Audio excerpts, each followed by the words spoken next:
¿Qué onda, gente? Bienvenidos a su dosis semanal de verdad incómoda y hechos que te dejan pensando que el chicle ya se estiró demasiado. Hoy le vamos a entrar sin vaselina al chisme que trae a todo el internet al tiro, como si no tuviéramos ya bastante con que el dólar ande de sube y baja. Me refiero, claro, a la detención de Karen Selene, la ahora célebre extorsionadora, que, según el boletín oficial, era la versión pirata y de barrio de Al Capone. Ajá, como si uno se tragara ese cuento tan fácil. A ver, pónganse changos. La versión que nos vendieron con bombo y platillo y con más flashes que quinceañera de rancho fue que esta morra era la que traía de bajada a los pequeños comerciantes. Que si la fonda, que si la tortillería, que si el puesto de jugos. Nos la pintaron como la mera, la que controlaba el cobre en una zona que, digamos la verdad, le importa un soberano cacahuate a la mayoría de los que deciden. Una pendejada, hablando en plata. Pero ahí les va la carnita. ¿Qué dijo Harfuch, el mero petate del muerto en estos asuntos? Pues el general, con esa tranquilidad que solo da saber que estás diciendo una media verdad para ocultar una verdad completa, soltó que Karen Selene no era la cabeza de nada, sino el brazo ejecutor de una estructura que estaba poniendo a temblar a corporativos de la Ciudad de México. Órale, no al dueño de la panadería, no al de las micheladas, sino a los que se avientan las torres de vidrio y metal. No estábamos hablando de extorsión, güeyes, sino de sabotaje económico. Dicen que andaba pidiendo su cuota no en pesos, sino en terrenos, en acciones, en derechos de construcción. ¿A poco creen que una morra que sale en la foto con su ropa más o menos y su cara de «aquí no pasa nada» tiene la capacidad de negociar con las inmobiliarias más fufurufas del país? No manchen. Eso es tenerle mucha hueva al análisis. A mí se me hace que a esta chava la agarraron de chivo expiatorio, la vistieron de villana de telenovela y la aventaron al ruedo para que el circo tuviera su estrella principal. Mientras todo el mundo se avienta un trompo para ver si era de El Salvador o de Tlaxcala, los verdaderos cabrones que estaban moviendo el ajedrez andan de vacaciones en Cancún, echándose un coyotito después de tremendo atraco. Lo más chistoso es que en el cateo, Harfuch, el machín, reveló que le encontraron no fajos de billetes ni un arsenal para armar una guerra civil, sino documentación que vincula a la detenida con, agárrense, una red de inversionistas extranjeros que estaban a punto de comprar una parte considerable del megaproyecto del sexenio. Ahí no hay extorsión de agrapa o un simple agüita de limón de cobro, compa. Ahí hay intereses que miden en miles de millones de varos. ¿A quién le convenía, entonces, que Karen Selene, con su aura de extorsionadora aguacatera, cayera como la pelota de un pelotazo en la cabeza y que la noticia se hiciera viral? Y más importante aún, ¿por qué el general saca el fierro y suelta esa sopa de golpe y porrazo cuando todo apuntaba a que el caso iba a ser un «no hay pedo»? Ya la detuvimos, váyanse a sus casas a ver muñequitos. La detención de Karen Selene no es el final de la película, es el tráiler de terror de una trama que está por reventar. Si la chava era solo un peón, y ese peón tenía en sus manos el destino del pisto gordo, del dinero que mueve a las grandes ligas, ¿qué creen que pasa cuando la caja de Pandora se abre y los patrones se dan cuenta de que su tapadera está chillando? ¿Acaso piensan que los que controlan los hilos se van a quedar de brazos cruzados esperando a que el viento les dé el avión? A mí se me hace que el meollo del asunto no es la extorsión, chavos, sino el trancazo que le metieron a los verdaderos dueños de la lana. Y ese trancazo, aguas, siempre cobra venganza. Y justo cuando pensaban que el cuento de Karen Selene, la extorsionadora de changarros, ya era mucha mamada para una sola semana, ¡zas!, viene el chispazo que conecta todo. A ver, la neta es que esa morra tenía en su poder algo que vale más que un varo bien ganado. Información caliente. Y no me refiero a fotos comprometedoras, no sean chismosos. Hablo de los papeles que le encontraron, esos que, según Harfuch, eran el kit del asunto. La documentación no era de extorsión, cuate, era la prueba de un despojo. Un despojo con todas las de la ley, pero con la firma de una corporación fantasma que huele a azufre y a billete sucio. El asunto es que el megaproyecto que les mencioné antes, el que, supuestamente, iba a traer la bonanza, está atorado en un terreno que, a ojo de buen cubero, está más enredado que la vida de un político en campaña. Un predio que, dicen, era propiedad de un don muy allegado al crimen organizado, pero no a cualquier cristalazo de calle, bichos, sino a las ligas mayores. Y ahí es donde entra a escena, sin invitación y a chingadazos, una entidad que ni se menciona, pero que todo mundo sabe que está ahí. El CJNG Harfuch, muy listillo él, lo mencionó con esa voz de «el que entendió, entendió».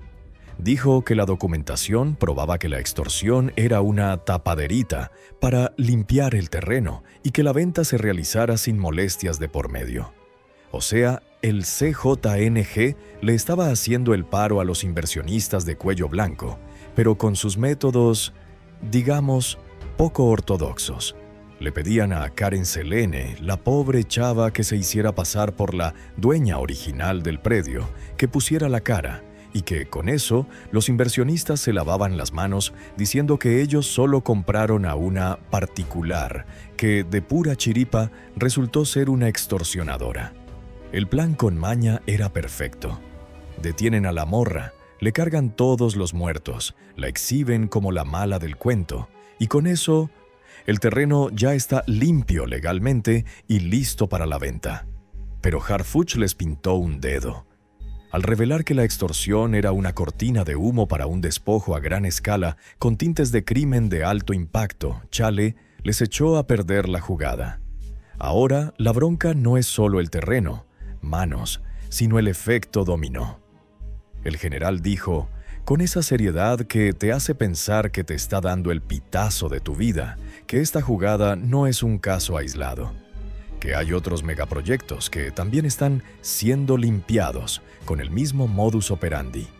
O sea que el CJNG no solo anda en lo suyo, sino que ahora se volvió la agencia inmobiliaria de lujo de los que tienen pisto pero no ética. Pero, aguas, ¿quién le dio el raite al CJNG para que se metiera hasta la cocina de la inversión extranjera? ¿Quién les dijo, aquí tienen, carnales, la lista de los terrenos que urge vender y la morra que va a poner la cara para que no se vea feo? El meollo del asunto, la verdadera papa caliente, no es lo que el CJNG está haciendo, sino a quién le está sirviendo de pañuelo de lágrimas y caja fuerte para sus cochupos. Si la detención de Karen Selene fue el grito de guerra, ¿qué tan adentro están los poderosos que andan echando la hueva y que ahora ven cómo su negocito se les va a ir al bote por la lengua suelta de un general? La cosa se pone yuca, chavos. ¿Y si esta no es la única morra que anda de chivo expiatorio? ¿Cuántos hilos habrá que jalar para que la titiritera detrás de todo esto se quede sin muñecos? Bueno, banda, ya desmenuzamos el pastel, y la neta es que no sabe a vainilla. Después de la detención de Karen Selene y la revelación de Harfuch sobre el modus operandi del CJNG como limpiador de terrenos, la pregunta de los 64,000 varos es, ¿y ahora qué? El gobierno, con el general a la cabeza, cree que ya hizo su jugada maestra, su jaque mate. Piensan que al exhibir el teatro de la extorsión y al ligarlo al pisto gordo de la inversión, le dieron un trancazo a los dos frentes, al crimen y a la corrupción de cuello duro. ¡Qué inocentes! O peor, ¡qué echadores! El sarcasmo aquí es que el gobierno, al echarle la culpa al CJNG de ser el pañuelo de lágrimas de los inversionistas, automáticamente los convierte en un enemigo que ya no es solo un cartel, sino una fuerza económica que toca intereses internacionales. Y como decía mi abuela, a río revuelto, ganancia de pescadores. El gobierno se avienta el tiro de oro, pero se le olvida que el CJNG no es de los que se quedan chiflando y aplaudiendo mientras les arreglan el negocio. Harfuch, al sacar el fierro de la documentación que vincula a la detenida con corporativos extranjeros, puso en jaque a media docena de ejecutivos que andaban avionados pensando que su cochupo era un secreto a voces. Puchica, qué cagada. El problema no es que ahora sepan que están coludidos, sino que el desmadre se hizo público. La chamba del CJNG era ser discreto, ser la sombra que cobra en silencio. Al verse expuestos, pasan de ser un servicio a ser un riesgo. Y en el mundo de la lana, el riesgo es lo que más rápido te saca del juego. Y aquí es donde la madeja se enreda más. La detención de la morra y el pitazo del general no es solo una victoria policial, es, a mi humilde parecer, la señal de que dentro del mismo gobierno hay una fractura bien gacha. Harfuch no actúa solo. Alguien le sopló el quién y el dónde de la documentación. Alguien de arriba no quiere que esos megaproyectos se concreten, o al menos no con esos socios. Hay una guerra de alcobas, güeyes, donde Karen Celine es el mensajito de texto que le mandas a tu ex para darle la contra.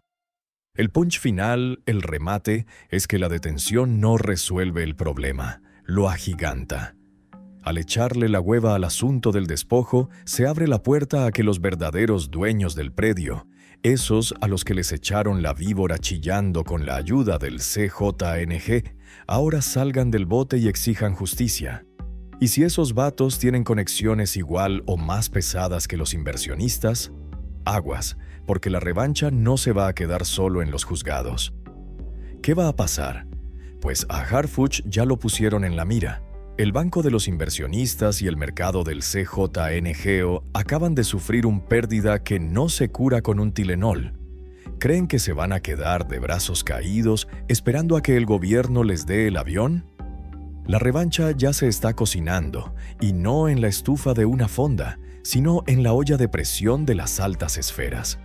La revelación es que la joven extorsionadora, cuando recibía su cuota de protección, o sea, el dinero sucio, le daba a los comerciantes un papelito, un recibo falso, que decía ser un retiro de inversión anticipado de un supuesto fondo que ella manejaba. Esto es tan absurdo que hasta parece un chiste de mal gusto. ¿En serio nos quieren vender la idea de que los extorsionadores ahora son contadores públicos con cédula falsa? No mames. Esto ya es un exceso de celo por parte de la policía para hacer ver a la detenida como una especie de genio del mal. Es como cuando el chavo del barrio se compra un coche viejo y le pone calcomanías de carreras para que parezca rápido. El trasfondo que quieren vender es que el crimen organizado está lavando el dinero de la extorsión de forma inmediata y sofisticada.